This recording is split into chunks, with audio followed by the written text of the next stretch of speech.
Morning. আপনারা সবাই কেমন আছেন? আশা করি খুব ভালো আছেন, সুস্থ আছেন। আমিও ভালো আছি।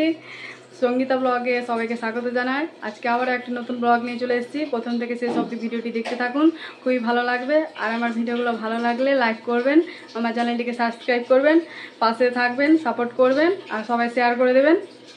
তো চলুন, প্রায় এখন 10টার মতো বেজে গেছে। তো আমাদের তো সকালের খাওয়া দাওয়া কমপ্লিট হয়ে গেছে। সকালে আমার শাশুড়ি মা রুটি আর আলু ভাজা করেছে, তো খেয়ে নিলাম। খেয়ে এখন আপনাদের দাদা ভাই দোকানে চলে গেল। তো এখন আমি আমার শাশুড়ি মায়ের কাছ থেকে প্রথম মাটন রান্না করা শিখবো। তো কীভাবে মাটন রান্না করে সেটাই আপনাদেরকেও দেখাবো, তো দেখতে থাকুন। হ্যাঁ মা, বলো কি কি দিয়ে মাটন রান্না করছো আজকে?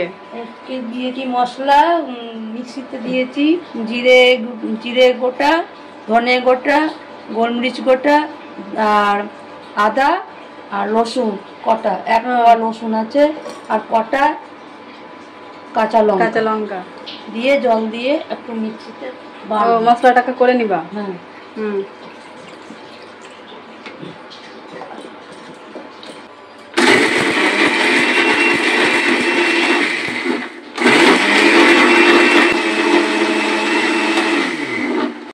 আজকে আমি আর একটা সবজি রান্না করব, সেটা হচ্ছে পনিরের। কারণ কালকে তো একাদশী আছে, তো আজকে আমাকে নিরামিষ খেয়ে থাকতে হবে। তাই সকালে স্নান টান করে নিয়েছিলাম, স্নান টান করার পর খাওয়া দাওয়া করলাম। তো এখন আমি পনিরটা রান্না করব। অনেকটা পনির নিয়ে এসছে, এতটা রান্না করতে হবে না, এই কিছু অল্প করে করব আমার নিজের জন্য। তো আজকে তো আবার মাটন রান্না হচ্ছে, মাটন রান্নাটাও শিখে নেব মায়ের কাছ থেকে। হ্যাঁ বলো, কি কি দিচ্ছ এখানে? পেঁয়াজ কুচি আছে, 4-5টা নিয়েছি, পেঁয়াজ কুচি করেছি।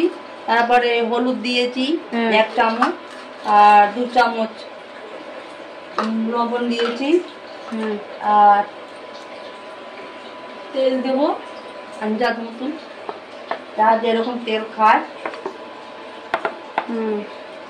আর এই যে এখানে মাটনটা দিয়ে দিবা, দিয়ে দেবো।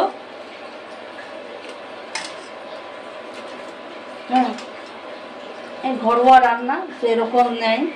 আর ভালোই তো তুমি নাকি রান্না করো।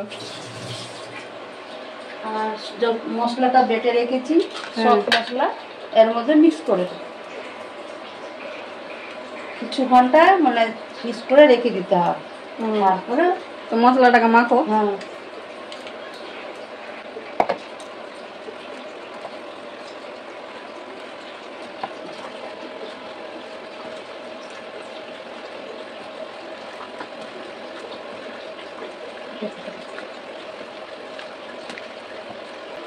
ওই মশলার জলটা ধুয়ে দিয়ে দিচ্ছ? হ্যাঁ, মশলার জলটা ধুয়ে দিয়ে দিচ্ছি। এটা 1/2 ঘন্টা মতো ঢেকে রেখে দিলাম। 1/2 ঘন্টা মতো ঢেকে রাখলে মাংসটা ভালো হয়, নরম হয়। নরম হয়, তাড়াতাড়ি সিদ্ধ হবে।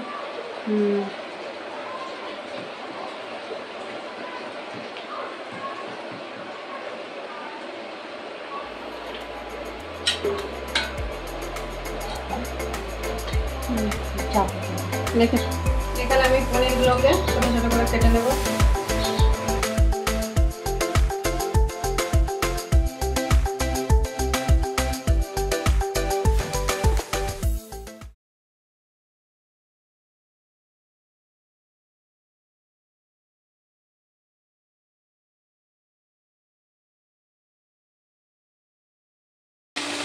পনিরগুলোকে লাল লাল করে ভেজে নেব। পনিরের সবজিটা তো আমি রান্না করব, হালকা লাল করে ভাজবো যাতে খেতে নরম হয়। আর এইদিকে ভাত বসানো হয়েছে, ভাত হচ্ছে। তো ওইদিকে আমার পনিরের সবজিটা হয়ে যাবে, তারপরে আমার শাশুড়ি মার কাছে মাটনটা আমি শিখবো, মাটন রান্না হবে। তো আমার পনিরগুলো ভাজা হয়ে গেছে, এবার উঠিয়ে একটু জলের মধ্যে দিয়ে দেব। জলের মধ্যে দিলে একটু নরম হবে, একটু ওই 1/2 ঘন্টার মতো ভিজতে দিয়ে দেবো। তারপরে যেগুলো সবজিগুলো আছে ওগুলো ভেজে নেব। পনিরটা রান্না করবো তাই কিছু সবজি কেটেছিলাম, এগুলোকে একটু ভেজে নেব।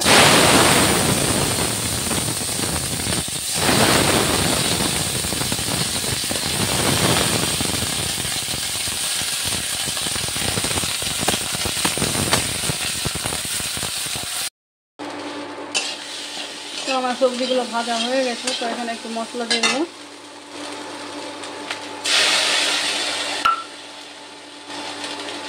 কাঁচা লঙ্কা আর আদা বাটলাম আর জিরা গুঁড়ো করা আছে দিয়ে দেবো। মশলাটা ভাজা হলে তারপর পনিরটা দিয়ে দেবো, দিয়ে একটু রসা রসা করে নামিয়ে নেব।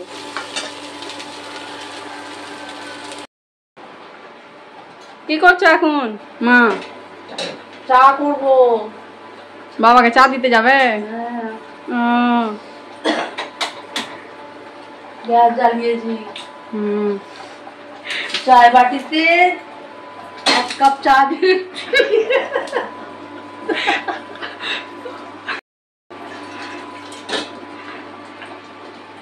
লাল চা করছে না দুধ চা? লাল চা। ঠিক আছে করো। দেখুন আমার শাশুড়ি মা শ্বশুরমশাইকে চা দিতে যাচ্ছে। ওই পাশেই দোকান আছে, তো ওখানে দোকানে করে। আর শ্বশুরমশাই দিনে 5-6 বার চা তো খেয়েই নেয়। এতবার বলি যে এত চা খাওয়া ভালো না, তবুও চা খাই। শাশুড়ি মাকে বারবার ওঠা নামা করায়। ভাত হয়ে গেল মা? হ্যাঁ ভাত হয়ে গেছে, ফ্যানটা গালা হচ্ছে এখানে। তো আমার সবজিটা দেখি কত দূর হলো।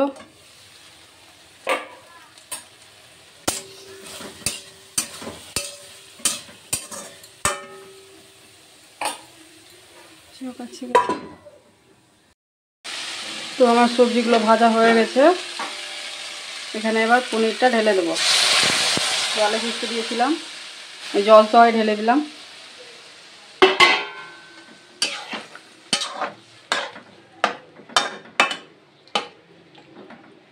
এবার হবে, ঢাকনাটা দিয়ে দিই।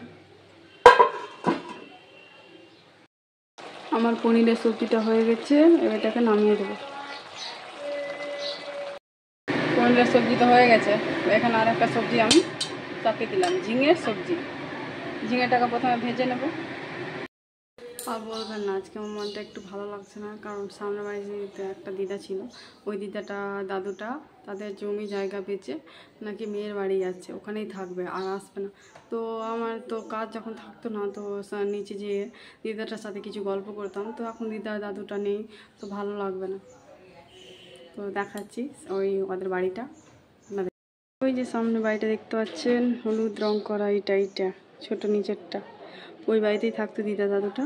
তো আজকে নাকি মেয়ের বাড়ি চলে যাবে, সারা জীবনের জন্যই মনে হচ্ছে আসবে না। এখানকার বাড়ি জায়গা সব বিক্রি করে দিয়েছে, ওই পাশেরই একজন নিয়েছে।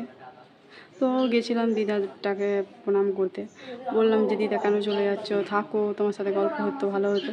তো কি বলবো, দিদাটারও বয়স হয়ে গেছে, রান্নাবান্না বাড়ির কাজকর্ম করতে অসুবিধা হচ্ছে, তাই তার মেয়ে জামাই এসছে তাকে নিতে। ওই যে ওটা আমার মেয়ে দেখতে পাচ্ছে, এখন নিয়ে যাবে দিদাটা। এবারে ঢাকা ছিল, এবার ইসে দিয়ে দিবা। হ্যাঁ কড়াইতে দিয়ে দিলাম। এবার সেদ্ধ হবে, কষা কষা করবো, ভাজবো। ভেজে তারপরে একটু জল দিয়ে, গরম জল দিয়ে সেদ্ধ করতে হবে প্রেসারে।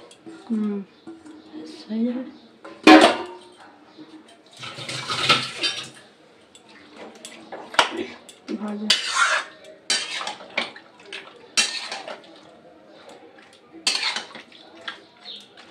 সেদ্ধ হবে তো, না সেদ্ধ করলে তো আগে ভাজতে হবে ভালো করে, না মশলাটা বসবে।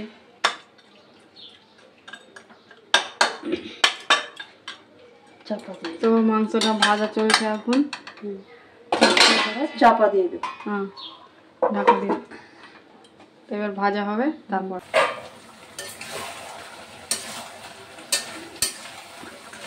তেজপাতা দিয়ে দিই। তেজপাতা দিচ্ছ? হ্যাঁ দাও।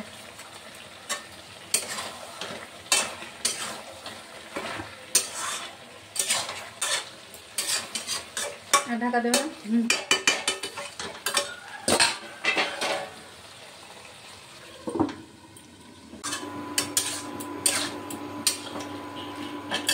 মাটনটা কষা হয়ে গেছে, এবার জলে করে সেদ্ধ করবে।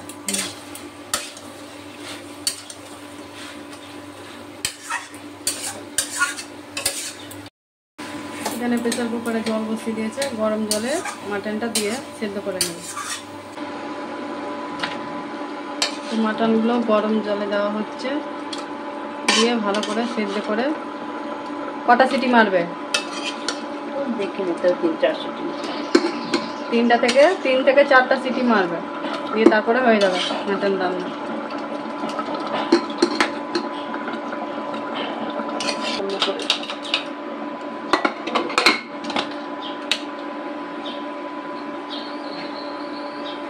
সিটি মারবে 3 থেকে 4টা, তারপরে হয়ে যাবে।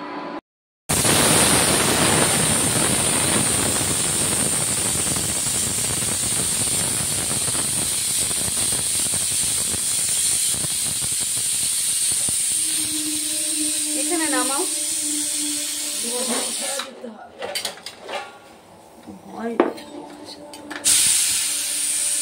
4-5টা সিটি তো হয়ে গেছে। দেখতে পাচ্ছে? হ্যাঁ, দাও। মশলা দিয়ে বন্ধ হবে।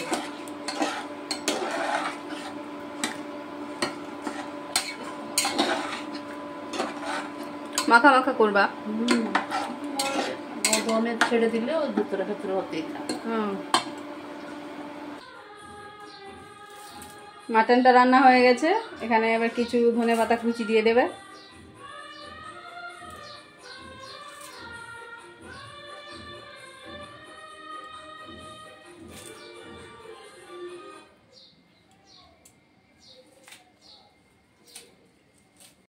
তো বাবা দোকান থেকে চলে এসেছে, তো বাবার জন্য ভাত নিয়ে নিয়েছি আর বাবাকে দিয়ে দেবো। বাবা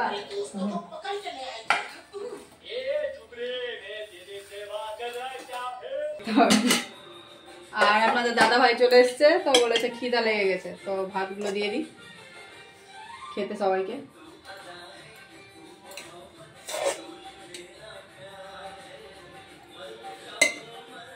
ভাতটা শক্ত। তো আপনাদের দাদা ভাইকে ভাত খেতে দিয়ে দিয়েছি। তো এই যে খাও, শুধু ভাতই করে যাচ্ছে যে। বলো খেয়ে মাটনটা কেমন রান্না হয়েছে?